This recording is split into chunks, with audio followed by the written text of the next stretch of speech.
Trading terus, kompen sampai habis. Kompen sampai habis. Akhirnya ludes, Habis semua. barulah masuk ke kursus trading. Nah ini nih.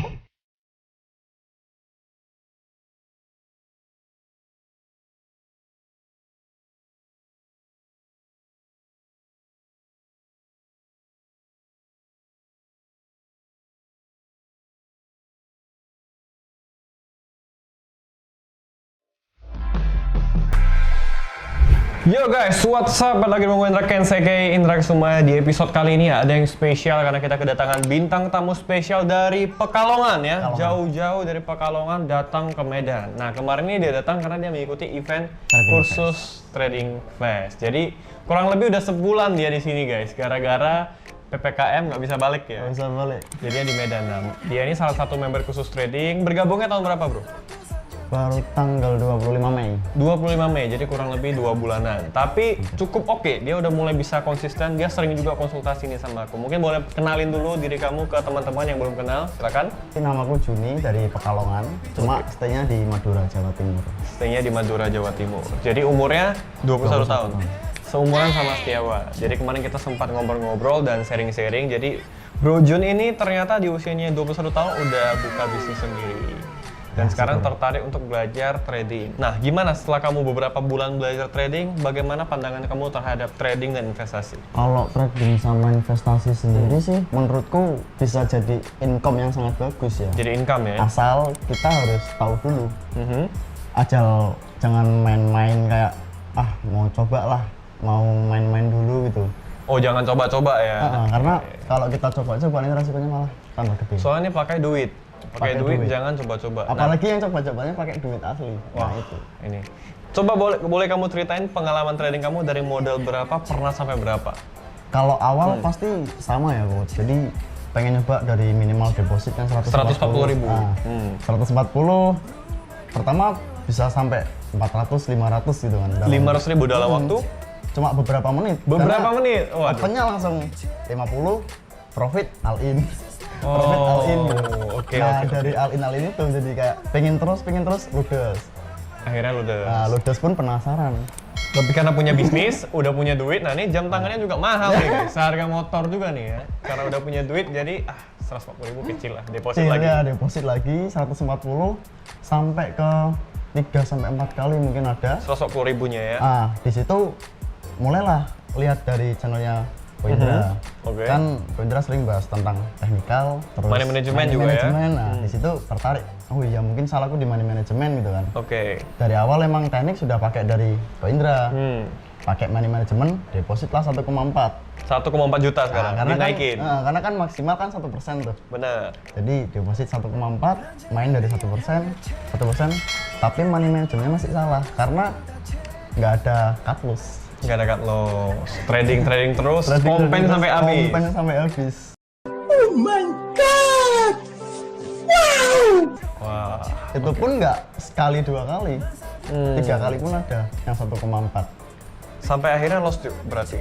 Akhirnya ludes, barulah masuk ke kursus trading. Nah ini nih, ini namanya udah sakit nih ya, udah lumayan sakit, tapi untungnya sakitnya belum parah. Udah sakit baru cari dokter nih. Nah, ada orang yang lossnya udah puluhan juta, bahkan ratusan juta, baru nyari kursus trading, baru mau belajar. Terus datang-datang nih baru gabung, langsung chat, "Bang, aku udah loss 100 jutaan lebih," padahal baru gabung nih.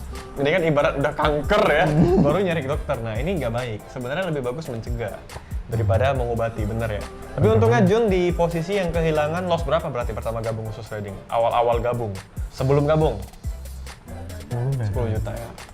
10 juta ya, itu bisa dikatakan sebagai sebagian orang mungkin itu besar bro, karena UMR orang aja kan 3 juta sampai 5 juta kan. Kota besar. Di kota besar, belum lagi yang di kota kecil mungkin bisa UMR-nya 2 juta, berarti itu orang harus kerja berbulan-bulan tuh bro untuk dapat 10 juta itu. Maybe setahun.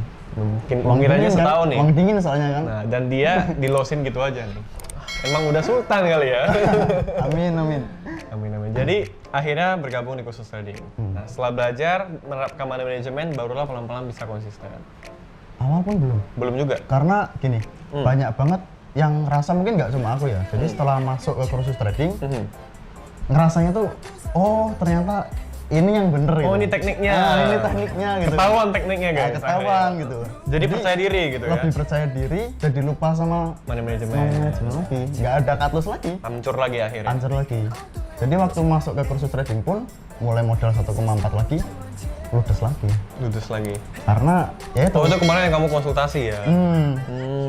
Karena itu udah tahu tekniknya, lebih percaya diri tapi lupa sama money management. Itulah yang penting. Intinya paling penting tetap trading plan dan money management harus tetap disiplin ya. Oke, itu kita ngebahas trading. Tapi jauh sebelum kita ngebahas trading, ternyata kan Bro Jun ini udah punya bisnis sendiri. Kita udah sering beberapa kali ngobrol, punya bisnis di bidang franchise, juga punya bisnis di bidang clothing. Nah, itu yang membuat Bro Jun ini walaupun dia di Medan, tetap bisnisnya jalan dan autopilot. Tetap bisa berpenghasilan guys. Meskipun dia di Medan aja nih, dia nggak ke tempat bisnisnya, tetap bisa jalan ya. Nah, boleh kamu ceritain nggak, kamu belajar bisnis tuh dari siapa sih? Apa emang otodidak, nyoba-nyoba, belajar sendiri, atau ada mentor, atau gimana? Dan bagaimana kamu awal mula nge-start bisnis tersebut? Kalau awal mula, startku itu dari umur 14 tahun tuh. 14 tahun, artinya SMP? Udah berbisnis? 14 tahun udah masuk SMK. 14 tahun udah SMK, berarti ini kayak gimana nih? Akselerasi atau gimana nih? Umur 5 tahun sudah masuk SD dan lancar sampai umur 5 tahun masuk SD? Masuk SD. SD kelas 1? SD kelas 1. Umur 5 tahun SD kelas 1, umur 14 tahun udah SMK? 14 tahun. Berarti kamu cepat sekolahnya gitu ya? Termasuk cepat. Tapi saya 14 tahun masih SMP. SMP? Di tahun ini mungkin udah nggak bisa. TK. Berarti kamu tamat SMA-nya, SMK-nya umur berapa? Kebetulan nggak tamat, nah ini yang nanti aku ceritain. Oh, oke. Mungkin fokusnya ke bisnis? Fokusnya lebih ke nyari pengalaman. Berarti di umur 14 tahun, ketika kamu SMK, kamu start bisnisnya. Gimana tuh? Ceritain ke teman-teman mungkin boleh. Kalau dari start itu belum ke bisnis, karena umur 14 tahun itu di SMK kelas 1, semester 1, itu aku sempat keluar dari sekolah, drop out. Karena harus kerja, ekonomi keluarga, jadi mau nggak mau jadi nelayan waktu itu. Jadi nelayan, oke. Umur 14 tahun, udah jadi nelayan. Selat Karimata. Wah, ketika anak-anak yang lain itu fokus sekolah, mungkin sibuk ujian, segala macam, kamunya sibuk nyari ikan. Nyari ikan. Oke. Wah, pengalaman kamu luar biasa juga ya, 14 tahun udah jadi nelayan. 14 tahun jadi nelayan, tapi cuma 3 bulan, kontraknya 100 hari. Oh, dikontrak? Wah, gue baru tahu nih, nelayan bisa dikontrak. Ada, kalau di nelayan kapal ikan di Indonesia itu ada sistem kontraknya. Kamu dapat ikan duyung nggak ya? Nah, setelah 100 hari itu selesai, aku waktu itu main-main ke sekolahan lagi. Balik lagi ke sekolah? Masih main-main aja, main-main, tapi nggak temen kan. Oh iya. Main-main ke sekolah, terus ada satu guru yang nyamperin. Terus ditanya, kamu masih pengen sekolah nggak? Oke. Kalau kamu masih pengen, kamu tahun ajaran baru, kamu masuk dengan nanti dapat beasiswa sampai kelas 3. Dapat beasiswa. Kok bisa? Apa kamu berprestasi atau gimana nih? Maybe ya, karena dari SMP pun nilainya selalu bagus ya? Nilai lumayan, ranking 1 di kelas 3 SMP. Itu nggak lumayan sih bro, ranking 1 itu mantep sih itu. Atlet juga, jadi banyak atlet prestasi. Apa nih? Dulu aku taekwondo di SMP. Oh, taekwondo deh guys. Oke, siap. Jadi berbakat secara akademis dan non-akademis. Ya, jadi tawarin. Mau lah kan, dapat beasiswa sih sampai kelas 3 kan. Oke. Sekolah sampai kelas 2, pas kenaikan kelas 3, itu waktu magang. Dan magangnya karena aku SMK pelayaran di laut lagi. Di laut. Jadi waktu itu di Samudra India. Samudra India? Disinkron di Samudra India, pas pulang dan di situ mau kenaikan kelas 3, aku harus drop out lagi. Karena faktor ekonomi. Artinya kamu di sini membantu ekonomi keluarga gitu. Singkat cerita, kamu anak satu-satunya atau enggak, aku anak ketiga dari 4 bersaudara. Dari 4 bersaudara. Jadi kondisi keluarga yang lain kayak abang, kakak? Abang udah nikah kan, jadi punya keluarga masing-masing.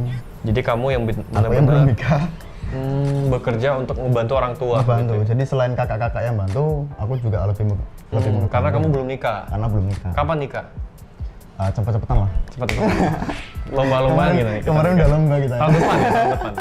Oke. Berarti singkat cerita karena faktor ekonomi tersebut akhirnya memaksa kamu harus drop out dari sekolah dan akhirnya kamu nggak lulus. Berarti. Akhirnya nggak lulus dan di situ emang bener-bener meyakinkan diri sendiri kalau udahlah tanpa ijazah pun aku harus bisa. Di 2016, umur 16 tahun itu, 2 tahun di laut. Jadi 2016, 2017. Oke. Pulang, di situ sempat ditawarin kerja lagi. Akhirnya aku terbang lagi. Waktu itu di Bekasi baru seminggu pindah langsung ke Makassar. Oke. Sulawesi Selatan. Itu jadi ini salesman marketing. Jadi salesman. Nah, sama. Itu tahun berapa, Bro? 2017 2018. Oh, aku 2014 jadi salesman. Oh, senior tetap. Senior. Oke. Nah mungkin dari situ kan jadi banyak pengalaman, banyak latihan kayak untuk public speaking. Tentang jualan juga ya. Nah tentang marketing juga. 2018 aku pulang. Di situ aku cuma main game. Oke. PUBG Mobile itu ada 1 tahun. Main game doang. Main game doang. Jadi nggak punya penghasilan dong? Tapi ada penghasilan Penghasilan dari mana? dari turnamen karena Oh, kebetulan kamu main game turnamen kompetisi. menang gitu. Oh, bisa memanfaatkan situasi artinya. ya gitu emang kita sebagai orang yang nggak berijazah ya bisa dibilang nggak berijazah ya apapun harus dikerjain ya biar bisa apapun hidup. harus jadi cuan. Ya. Jadi artinya kamu main PUBG Mobile itu tetap berpenghasilan dari Tetap berpenghasilan. turnamen-turnamen. Di 2019 akhir dari teman PUBG itu ada yang ngajak ayolah sini ke Madura main-main. Waktu itu cuma Jadi dapat networkingnya dari game PUBG. harusnya dari situ karena oke. kawan aku itu dia bilang gini, dia kan punya tim, ayolah kamu sini nanti kamu jadi coach di tim aku. Ngajarin PUBG. Ngajarin PUBG di tim dia, tapi aku juga minta, oke aku ajarin, aku coach di timmu, tapi kau bantu aku nyari kerja, aku bilang gitu. Oh, oke. Karena kan emang Win-win basic- solution, dealing ya, dealing. Tetap kan, jadi meskipun aku kesana juga nggak sia-sia nantinya. Berarti ke Madura dulu, berangkat dari Pekalongan ke Madura. Waktu itu tanggal 25 Agustus, masih ingat banget. 2019. 2019. Oke. Aku kesana 2 bulan masih cuma kenalan sama tempat, adaptasi sambil bantu-bantu di rumahnya kawan aku. Terus akhirnya dapat juga lowongan di tempat favorit di vape store. Nah dari situlah aku kenal sama orang-orang yang lumayan juga dari segi pengalamannya gitu. Dari segi distribusi dan bisnis ya, cara ngejualin barang ya. Karena berarti pengalamanmu itu dari sana kamu ngelihat bagaimana industri bisnis vape itu ya didistribusikan ke toko-toko, ibaratnya bisnis B2B-nya ya. B2B. Dari situ kamu belajar. Dari situ aku belajar banget, banyak banget karena kawan favorista aku juga banyak ngasih solusi. Kan aku sering tanya, Mas gimana ya biar dapat penghasilan yang lumayan gitu kan. Dia bilang ya kamu harus kerja sesuai fashionmu gitu. Jadi Apa yang passionmu kamu- ini apa? Yang kamu suka? yang kalau aku misalkan ada cuan Yang bisa penting menghasilkan, Yang menghasilkan, dan kan? tidak merugikan orang lain pastinya. Ya, karena kalau kita yang penting menghasilkan, kita ngerampok juga menghasilkan. ngerampok juga menghasilkan. Tapi itu kriminal. Tapi yang penting menghasilkan dan tidak merugikan orang lain. Makanya kamu pilih trading juga kan? Trading kan tidak merugikan orang lain. Karena Malah resiko merugikan diri sendiri nih. Kalau resiko di diri iya. sendiri gitu, jadi nggak usah resikonya nggak ke orang lain lah, kecuali kita ngutang orang. Berarti dari bisnis vape itu kamu ngelihat bagaimana cara mendistribusikan barang, akhirnya kamu belajar dan bagaimana ceritanya bisa punya bisnis franchise makanan ya? Di sektor itu aku kerja 1 tahun. Oke. Dari aku kenal kawan favorista, dia ngajarin kayak gini, Bro. Ketika kamu punya gaji, seumpama gajimu 2 juta, kamu harus anggap gajimu itu 1,5 atau 1 juta. Oke. Dan yang 500 itu harus masuk Tabung. ke tabungan, nggak boleh diapa-apain. Meskipun Investasi ya. meskipun kamu nggak punya apa-apa, susah makan, tetap bisa mungkin jangan diambil. Berarti itu kamu belajar bukan investasi nih, sorry. Nabung dulu berarti Making ya? money dulu. Nabung dulu ya? Jadi meskipun aku perantau, masih bisa bayar kos lah, masih bisa untuk makan sehari-hari, tapi juga masih ada tabungan. Nah di situ mulai nabung sampai 1 tahun, mulai buka franchise itu yang boba. Minuman ya? Madura, Itu Manjajisti ada di Madura, di Bangkalan. Itu franchise itu murah loh. Dia start 3 juta sampai 8 juta. Kamu beli berarti? Beli udah merek, udah punya nama, udah dapat alatnya, udah Kamu dapat- ganti? Memang ini ya, kayak gini caranya guys. Berarti pertama beli franchise orang dulu ya, udah dapat merek, udah dapat resep, udah tahu caranya, kita ganti namanya ya. Nah kalau Gitu kalau ya? ganti sih itu proyek ke depan. Emang awalnya gini, pengen punya bisnis makanan, Oke. street food atau beverage, Kuliner lah ya. Kuliner, nggak punya basic emang. Belajarnya dari beli franchise orang. Belajarnya dari nanti next project bakal bikin produk sendiri yang nantinya bakal di franchise. Karena udah belajar dari produk yang franchise yang kita beli itu. Berarti singkat cerita belajar untuk jualan, berbisnis, kerja di toko vape itu, akhirnya kamu putuskan untuk ngebeli franchise dan sekarang franchise-nya udah jalan. Bahkan kamu mau nge-create franchise sendiri Itu sekarang. 1 bulan yang minuman boba, 1 bulan jalan. Income-nya, buka. omsetnya berapa nih? Omset Range aja, kurang lebih, nggak usah spesifik. Puluhan juta, nggak sampai sih. nggak nyampe. Tapi lumayan lah. Nah di 1 bulan buka minuman itu, bulan kedua buka ayam sebelahan. Minuman dan ayam, akhirnya punya makanan, punya minuman Punya sekarang makanan, ya. punya minuman. Berarti berhasil dong, berarti franchise minumannya kamu bisa punya penghasilan untuk ngebuka 1 brand makanan lagi. Bisa dibilang seperti itu. Oh, luar biasa, luar biasa. Jadi kamu di umur berapa dapat 100 juta pertama? 21 tahun. Umur 21 tahun, baru ini dong berarti ya? Habis kenal trading. Habis kenal trading, wah Luar biasa. 100 juta pertamanya habis kenal trading. Jadi duitnya dia dapat dari bisnis, akhirnya dia kembangkan lagi di trading. Karena kalau kita cuma dapat income, terus kita nikmatin terus nggak dikembangin, percuma sih. Iya, karena faktanya begini, kita mau kerja keras sekeras apapun ya, kita cuma punya waktu 24 jam. Dan ingat 24 jamnya dipotong waktu tidur kita. Kerja sekeras apapun, kayak kemarin aku ngobrol sama Sata, sama Raffi Ahmad, mereka juga hari butuh tidur, walaupun tidurnya 3-4 jam. Tapi bayangin kamu bisa tetap berpenghasilan, walaupun kamu tidur. Itu yang disebut keren tuh, investasi. Kalau kayak Atta, Raffi itu kan yang tidurnya mah bener-bener dikit karena harus kerja lagi. Iya, mereka hard Kalau work. aku tipe orang aku Mainnya banyak tidurnya ya? bangun pun mah jam 11 paling pagi udah. Makanya trading ini sangat cocok di kamu ya, karena cocok. dimanapun Market kamu buka jam 2 masalahnya. lewat gadget aja, lewat laptop kamu Lewat tinggal laptop. open market trading dengan waktu beberapa Oh iya, menit. awal-awal aku trading laptop itu pinjem terus. Akhirnya beli laptop ya, Akhirnya. hasil profit ya. Hasil profit. Nah, berarti perjalanan kamu ini panjang ya, dari umur 14 tahun, kamu SMK, kamu udah dipaksa untuk kerja, dan karena keadaan ya. Karena keadaan. Akhirnya kamu nggak nyerah, kamu terus kerja sama orang kamu jalanin, kerja di toko vape kamu jalanin, akhirnya punya bisnis makanan dan sekarang jalanin trading. Luar biasa sekali Bro Jun, sukses sekali lagi. Keren ya. Umur 21 seperti Setiawan nih, mungkin soon dia bakal beli mobil juga kayak Setiawan. Amin. Udah Udah dapat direncanain. Udah direncanain? Wih, keren. Udah dapat 100 juta pertama ya. Jadi pesan terakhir dari Bro Jun intinya jangan gengsi. Jangan Kalau gengsi. mau sukses, buang gengsi lu jauh-jauh. Wah. Karena ketika lu sukses, lu akan jadi orang yang bergengsi. Wih, Nice. keren. Oke, thank you so much guys udah nonton video kali ini. Jangan lupa like, comment, share, dan subscribe. Semoga kalian dapat ilmu yang berharga dari kisah hidup dari Bro Jun di umur 21 udah mendapatkan 100 juta pertama. So guys, see you guys on the next video. Gue Indra Kens, Bro Jun, salam Salam profit. profit.